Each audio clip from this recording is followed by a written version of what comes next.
What is up, everybody? Welcome to The Making of Her, the podcast that allows you, gives you permission to stop overthinking, not just your losses, but your wins as well. Today's guest is someone I have the honor of knowing personally. I want to bring onto our show today, Kristin Sitek. I think I'm saying it right. She is an energy alchemist, an intuitive, and a functional health practitioner for high performers, including CEOs, visionaries, entrepreneurs, leaders. You know who you are. Her work bridges science and spirit to support deep transformation in your body, mind, as well as spirit. Kristin integrates her psychic insight, mediumship, energy healing, and functional health practices to help her clients clear internal interference at the root, stabilizing the nervous system, restoring physiological coherence, and rebuilding the body's capacity to hold success without collapse.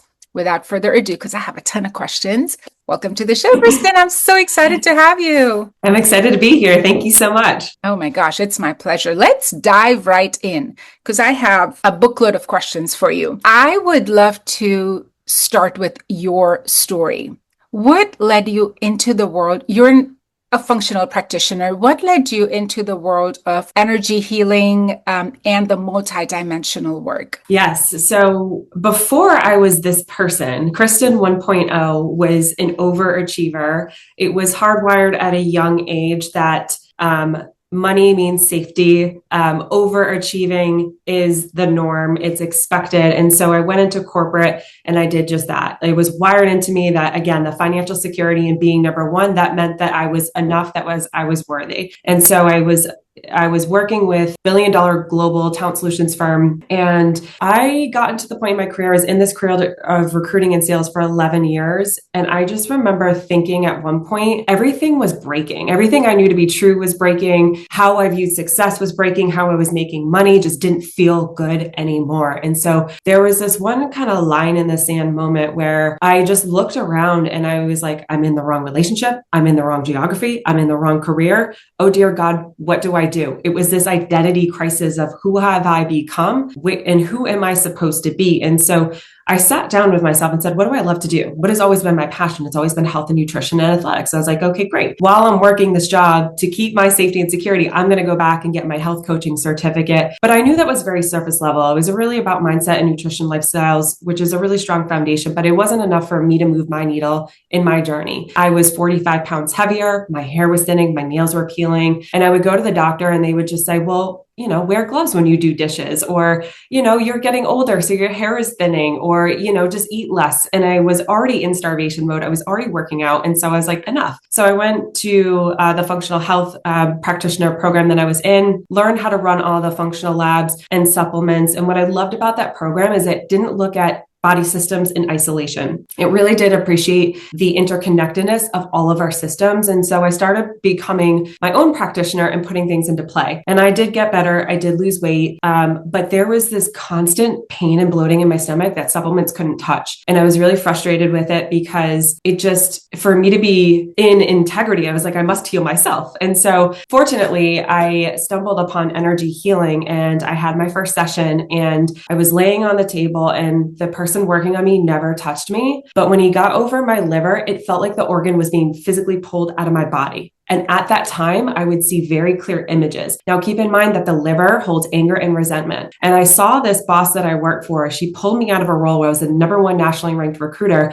to go to this $1 billion talent solutions firm under the guise that I would have equity, partnership, equal pay. I had none of those things. I didn't have a title. She was making more money than me, and I didn't have equity. And so I felt this huge sense of betrayal. I'd worked for her for 7 years, considered her a friend. And then he moved to my head. And then I was seeing images of being 12 years old and playing in a boys' little league that I didn't even want to play in. And I dropped a pop fly in the championship game, and my dad ripped me a new one in a parking lot. And I was so scared in that moment so bad that another parent came up and said, Kristin, do you want to get in the car? And so it was this really profound moment of, oh my gosh, I thought everything that I was feeling, I thought the panic attacks were because of this job. I thought that if I was grieving, it was just solely the loss of my brother. But I was like, actually, it's a lifetime of emotions that I wasn't equipped to metabolize. And so I was like, oh, okay, there's something else here. And so as I peeled back those layers, I lost more weight effortlessly. My stomach was not nearly angry. It wasn't angry with me anymore. And I was like, oh, the body actually keeps a score. All these things that I was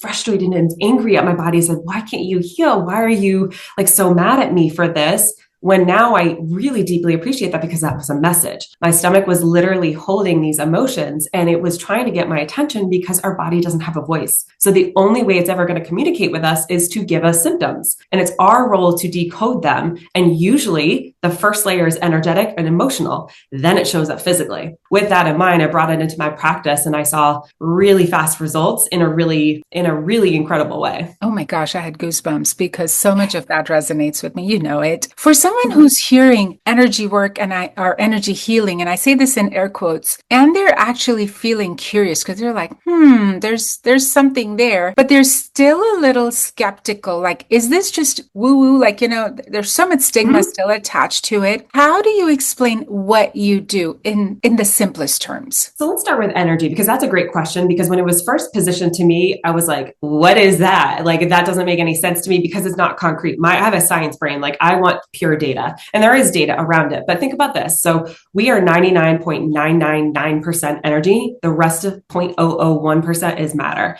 So if you think about energy as like a frequency, if I text you, then it goes through a frequency. There's a vibration, there's an energy to it. How else would it get there? Right. And so we all have these fields of energy around us. And in a simpler term, I would guess if you walk into a room and you kind of catch yourself saying, oh, the vibes are off, or, oh, that person has good vibes. That's your way of kind of saying you can feel that energy. Or if you're in an elevator and you feel someone behind you staring at you, you feel that energy. Essentially, that's kind of, just to give you an overview of how you could experience that. And then energy healing is a modality that it can involve touch, but oftentimes it doesn't. So I'm working with the energetic field to help clear out some of the emotions that get stuck there or start to interfere with the physical body and our own internal system. We have these energy centers that run down our spine. And so I'm just channeling universal life force, God, energy, source, whatever your highest point of love, whatever you consider that to be,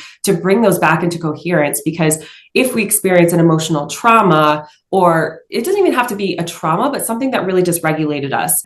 Sometimes those energy vortexes called chakras that, spin and they emulate forward and back, they can get kinked like a hose. And that's when you'll start to experience some physical discomfort. And so that is really just kind of bringing those centers back online so that the energy can run through you and you can self-heal. That's perfect. And this work doesn't even have to be done in person. No. You and I work together on this. Yes. And it's remote. I mean, people go like, wait, is this even real? And I have to sit and look at them and say, when you put food in the microwave, like, is it real? Even though you can't see the rays? Or as a dentist, like x-rays, do you think they're real? It's energy, right? Exactly. I love that. And I love that you brought up the remote part because that does trip some people up. And it's like, well, wait a minute. Well, how does that work? But it actually, for me, I can channel at a higher rate because touch is one of our really important senses. And there are some people out there that I would, touch starved is coming to mind. But when you're doing energy healing, without me starting the session and knowing and getting in there, I don't know what people have experienced. And so I'm always conscious of where my hands are, assuming that someone has had trauma. So I don't want to startle someone. Just by putting your hands on someone, you can activate their nervous system. And so that is really beneficial. It's also beneficial for people with busy schedules or if they just had a surgery. But what I find really interesting is that I can channel at a high rate because I'm calibrated to my environment without distraction. There's no sense, there's no moving, there's no pens dropping. And same thing for you or any of my other clients, you're calibrated to your own environment. And I lovingly tell my clients, dress to unimpress, like come as you are, get cozy in bed, like whatever you'll feel comfortable with. And you're more likely to receive if you're in your own comfy environment where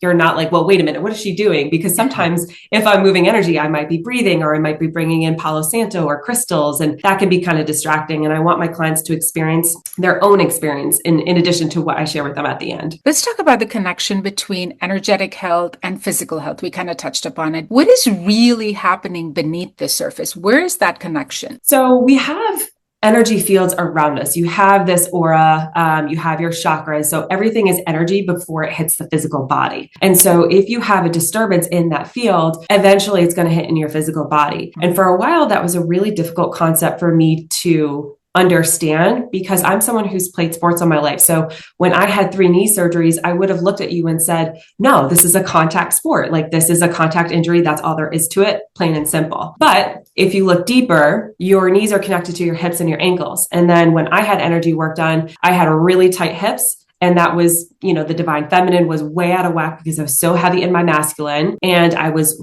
I've had surgeries on both wrists. Well, I was clenching onto results, trying to control everything in my life. Boom, to both wrists. And so there is such a strong connection. And I will say in sessions, I will have people come to me with physical pain and I'll see trends too. Like right now, I have 3 male clients that all have this shoulder pain on their right side. Right side is connected typically to the father, but your right shoulder is connected to your heart chakra. Men are taught not to express. They're handling a lot of grief, disconnection from community, and it's showing up in that right shoulder. And so when I work on them, it's usually, okay, give it a shape, give it a color. But then when was the first time you give it the emotion? When was the first time you felt this emotion? So I'm never taking someone back to the actual injury or trauma point. It's like, when did you actually feel that emotion? Because all of this has been building and compounding, and now you can't ignore it anymore. They come to you when it is a bigger problem than they think they can handle, when we really should have seen you much sooner. Are there specific patterns that you see in women when it comes to health or hormonal imbalances? Yes. The biggest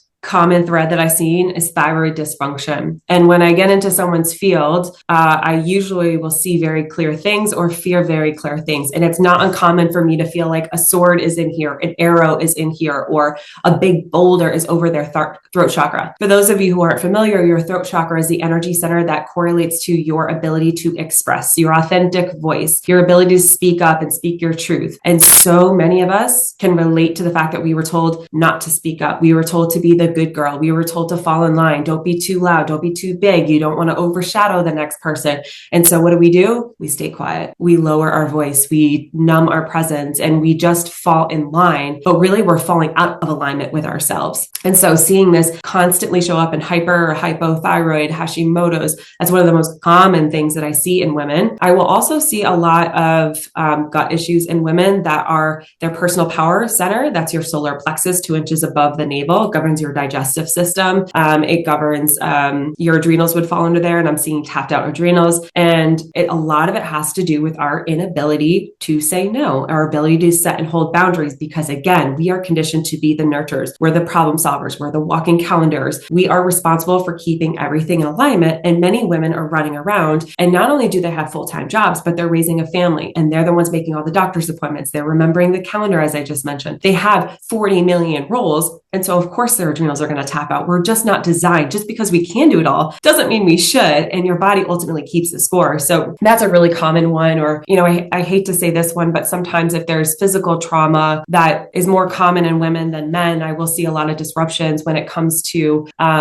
the sacral center that governs reproductive organs, your divine feminine. I can see that really getting dysregulated and presenting like having menstrual cycles, really uncomfortable PMS symptoms, because there's just been so much going on in that region. And so I would say those are the 3 most common things that I see. Oh my gosh, I'm nodding along, and I can envision our listeners nodding along as they listen to you as well. So much of this is going to resonate with so many women. For a woman who's dealing with fatigue, with burnout, brain fog, what role is their energy playing that traditional medicine might be overlooking?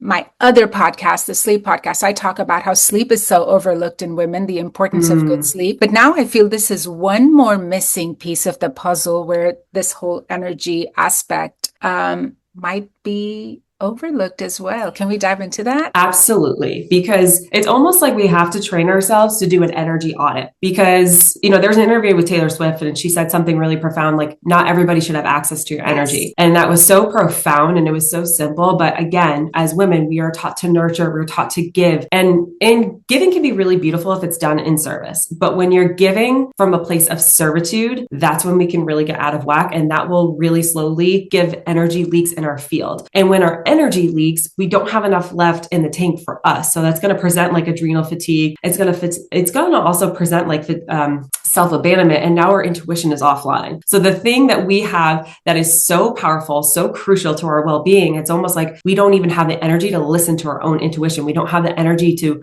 metabolize our emotions or do something for ourselves on a consistent basis because we've given so much away. And so the call to action is really mining those energy leaks, but also clearing your energy at the end of the day, because so many of us, because we are loving, nurturing, everybody wants a piece of us, especially if you're someone who burns really bright. And so it's almost like they don't bring their own light. You're constantly leaking. And so it's almost like we have to get really good at knowing who's in our energy field. Is it me? Is it my mom? Is it my colleague? Is it my employee? Like, who is really in here? And then clearing that out so that you can regulate on your own. What are good practices to clear energy at the end of the day? Oh, I love this. So water is really, really conducive to energy. So showering at the end of the day and using your intention. Your intention is going to be your best asset. So at the end of the day, I like to take an energetic shower, and I kind of envision like this golden healing light above my head, almost like an orb. And I'll just call in my guides and I'll just say, hey, thanks so much for being with me. My intention is to clear my energy, send it back to source of earth to be transmuted, or send it back to sender.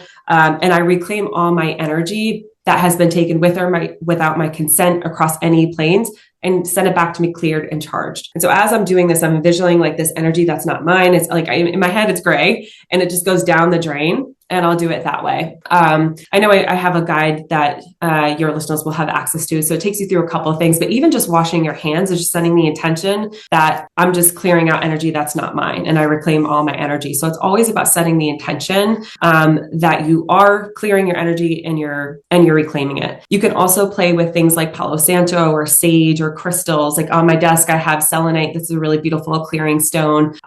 So crystals work really well as well. And of course, probably the most underrated thing is get your butt outside, please. Get some fresh light, allow the sun to charge you, put your feet, and like we've gotten so disconnected from nature, but put your hand to a tree. I know that sounds really woo-woo, but they have their own energetic field. There's a reason why bats, deer, and all these animals have this sense of direction. How else would it be? It's energy. It's an electromagnetic field. That's another great example. And so when you put your bare feet on the earth, you're actually connecting to Mother Earth energy. You're connecting to that electromagnetic field. That's why grounding sheets work so well. That's how it lowers inflammation. And so some of those could be really helpful practices that are simple and they're free and you could do it with very little time. I love it. You know, I grew up in India and my grandma always used to tell me, she's like, if there's something heavy on your heart, go walk outside and tell it to the trees. So that completely makes sense. Yes. Tell it to the trees. Love that. What are some of the early signs of energetic depletion that women tend to ignore? It's their body sending them those pings. Such a good question. I would say the most underrated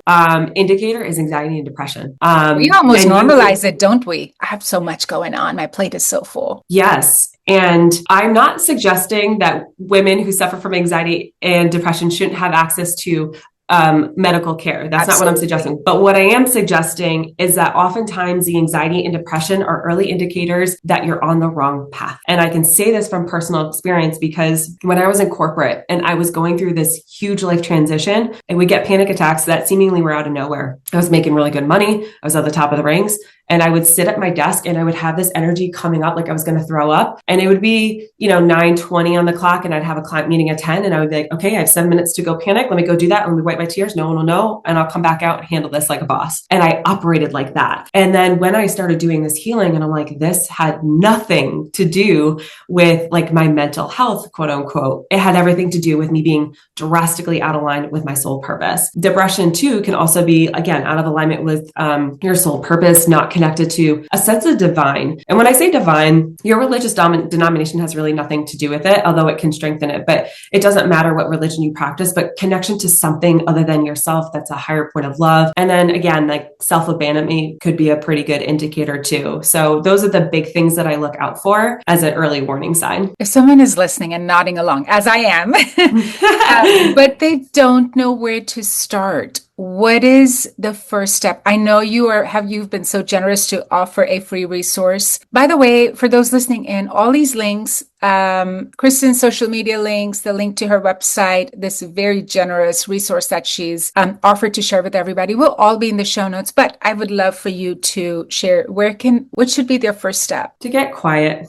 make space for yourself. And when you are running 90 miles a minute and you're a high performer, when you hear someone say, meditate, I remember when I heard that, I remember saying, would you just give me something that would work? Because in my head, that was a waste of time. In my head, that was too easy to be good or true. And I was just like, that, just give me something that's not woo-woo. You know what I'm saying? Like, give me the supplement, or, tell me to go to the gym or whatever it is. I was so resistant. But where we resist is often where we need to persist. And if we don't get quiet, we're not going to hear our intuition or our guides. We're not going to get to know ourselves. And so one practice that can be really helpful is sitting with yourself at the beginning and end of the day and putting a hand on your heart, because that activates your heart chakra, connects you to yourself and love. One hand on your belly, take a couple of deep breaths and ask yourself, what's coming up, and see what comes up. It might be a feeling, it might be a thought, it might be a sensation. You might get goosebumps. So just get curious and start to have a conversation with your body like you would your best friend. So if it's like, okay, what's coming up? Oh, I feel shoulder in my shoulders. Where is it? It's on my right side. Okay. Give it a shake, give it a color. Okay.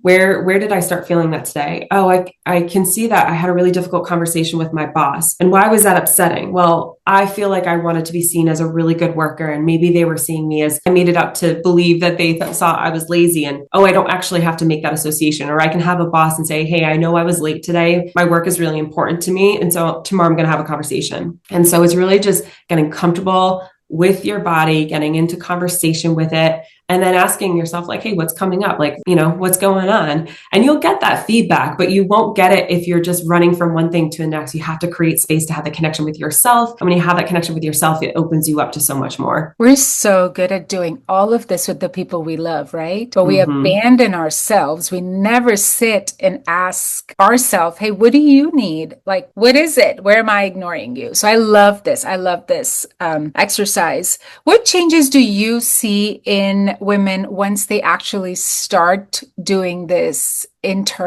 deeper work? There's almost like an aging in reverse that happens. There's a glow that emulates them. There's a sense of confidence. I'm a here type essence. I own myself and I am fearless. I'm unapologetic. I'm here to be in service. There's a certain badassery that comes out of this work because you're not outsourcing your authority anymore. You're not looking to another practitioner. You're not looking to someone else to validate your feelings. It's you're so connected with your truth and who you are that's why you walk differently. And now when you do that, you become a natural born leader in whatever role that you take. And so it's really cool to see that. And it doesn't mean you don't have any human emotions that come up. You're just so much more equipped to deal with them. And you see things from a higher perspective so that, you never feel like you're out of touch with your emotions or can't handle it, because on the other side of this too, you're also increasing your capacity. So the analogy I like to use is let's say you have a glass of water, and before you do this work, that glass is already full, and it's all the emotions, it's all the things that you've dealt with that you've never really made space for. So let's say in my case, I'll pick on myself. I was in Nashville and I dropped a thing of peanut butter, went all over the stairs, all over the wall, and it was everywhere. And I just lost my mind. It was so disproportionate to what had happened. And I was like, oh dear God, imagine if I were a parent and that's how I was acting. And so it's about creating that space. And so when you clear out that water thing and you're starting your day at zero, you have so much more capacity. And when you create capacity, you have more capacity to make money, more capacity to love better, more capacity for abundance, and more capacity to hold the hard things in life. Because